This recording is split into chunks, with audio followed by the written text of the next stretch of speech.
ఇప్పుడు 10వ అధ్యాయం 1వ వచనంలో ఏముంది? కడవరి వానాకాలమున వర్షము దయచేయమని వేడుకొనుడి. ఈ వచనాన్ని మనం ఎందుకు ఆలోచించాలంటే, ఈ రెండు రాకడలకు మధ్యలో జరగవలసినటువంటి ఒక బలమైన కార్యం ఇది. దేవునికి స్తోత్రం, హల్లెలూయా. ఆయన మరలా భూమి మీదికి ప్రత్యక్షమయ్యే కాలానికి ముందు భూమి మీద సంఘములో వ్యక్తిగతంగా జరగవలసినటువంటి ఒక అద్భుతమైనటువంటి కాలమును గురించి పరిశుద్ధాత్ముడు ఇక్కడ తెలియజేస్తూ ఉన్నాడు. వానాకాలం అంటే బాగుండేది. మనమందరం సాధారణంగా ఎండాకాలం, వానాకాలం, చలికాలం అనుకున్నట్టు అనుకునేవాళ్ళం. కానీ వానాకాలమునకు ఒక పదాన్ని తగిలించాడు. ఏం పదం అది? కడవరి వానాకాలం అన్నాడు. కడవరి వానాకాలం. కడవరి వానాకాలం ఏమిటి? ఇప్పుడు ఈ సంవత్సరం వానాకాలం వచ్చింది అనుకోండి, మళ్ళీ వచ్చే సంవత్సరం, ఈ సంవత్సరం వానాకాలాన్ని మనం కడవరి వానాకాలం అన్నాం అనుకోండి, ఇంకా మళ్ళీ ఆ కాలం రాదని అర్థం. కడవరి వానాకాలం అంటే అర్థం ఏంటి? ఇంకా దాని తర్వాత ఇంకే కాలం లేదు అని అర్థం. ఇక్కడ చెప్పబడేటటువంటి కాలం ప్రకృతిలో మనకు తారసపడే కాలం కాదు. భూ సంబంధమైనటువంటి, భౌతిక సంబంధమైనటువంటి వ్యవహారాలలో, విషయాలలో దేవుడు ఆయా కాలాలను నియమించినట్టుగా వృద్ధి చెందడానికి, ఫలించడానికి, సమృద్ధి కలిగి ఉండడానికి, కరువు దూరం చేయడానికి, సస్యశ్యామలత దేశమంతటా ఉంచడానికి దేవుడు వానాకాలమును నియమించినట్టుగా ఆధ్యాత్మిక ప్రపంచంలో కూడా నీవు వృద్ధి చెందడానికి దేవుడు నియమించిన వానాకాలం ఒకటి ఉంది. దేవునికి స్తోత్రం, హల్లెలూయా. ఆయన రెండవసారి ప్రత్యక్షము కావడానికి ముందు జరగవలసిన, అనుభవించవలసిన ఆధ్యాత్మిక ప్రపంచంలో నువ్వు పొందవలసిన కాలమే కడవరి వానాకాలం. దేవునికి స్తోత్రం, హల్లెలూయా, హల్లెలూయా. ప్రియులారా, వర్షం అనేది లేకపోతే దేశం ఎలా ఉంటుంది చెప్పండి? వర్షం లేకపోతే దేశం ఏమైపోతుంది? కరువుతో నిండుకుంటుంది, ఎండిపోతుంది. అట్లనే ఆధ్యాత్మిక ప్రపంచంలో కూడా వానలు అనేవి చాలా చాలా ప్రాముఖ్యమైనవి.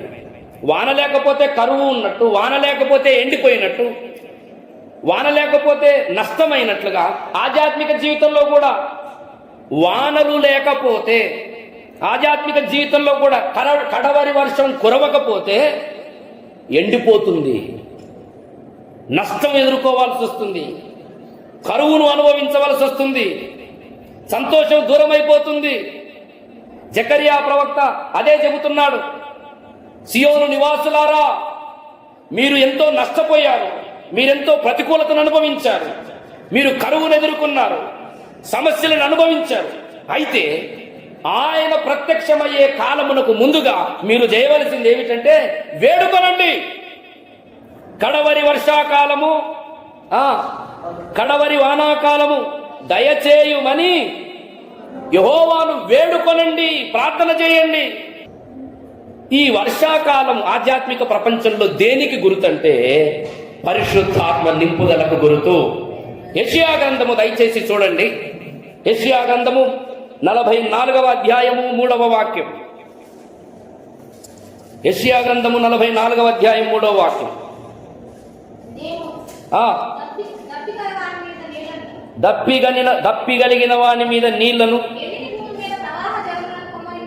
ఎండిన భూమి మీద ప్రవాహ జలములను నేను దప్పిక కలిగిన వాని మీద నీళ్లను.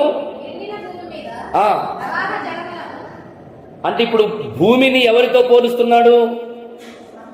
దప్పిక గలవానితో పోలుస్తున్నాడు. మళ్ళా చదవమ్మా. నేను దప్పిగలవాని మీద నీళ్లను, ఎండిన భూమి మీద ప్రవాహ జలములను. అంటే ఇప్పుడు భూమిని సమాజంతో పోలుస్తున్నాడు.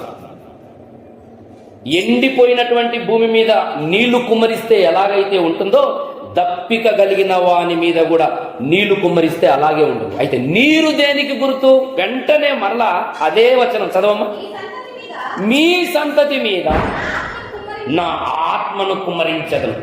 జలములు కుమ్మరిస్తే ఏ రీతిగానైతే ఎండిన భూమి మొలకేస్తుందో, ఫలిస్తుందో, సంతోషిస్తుందో, నా ఆత్మను నేను మీ సంతతి మీద కుమ్మరిస్తానంటున్నాడు. దేవునికి స్తోత్రం, హల్లెలూయా. జలములు దేనికి గుర్తు బైబిల్ గ్రంథములోనంటే పరిశుద్ధాత్మకు గుర్తు. అంచె దినములలో మనమందరం పరిశుద్ధాత్మను కడవరి వర్షముతో తడపబడాలి. దేవునికి స్తోత్రం, హల్లెలూయా. అంచె దినములలో మన అవసరం అంతా తీర్చేటటువంటి వర్షం ఏమిటంటే పరిశుద్ధాత్మ అను వర్షం. పరిశుద్ధాత్మ అను వర్షము సంఘము మీద, నీ మీద, వ్యక్తిగత జీవితం మీద కుమరించబడటం అనేది చాలా ప్రాముఖ్యమైనది. ఆ అనుభవం లేకపోతే ఎండిపోతాం, ఆ అనుభవం లేకపోతే ఫలించం, ఆ అనుభవం లేకపోతే సమృద్ధిని పొందలేవు. ఈ రోజున చాలా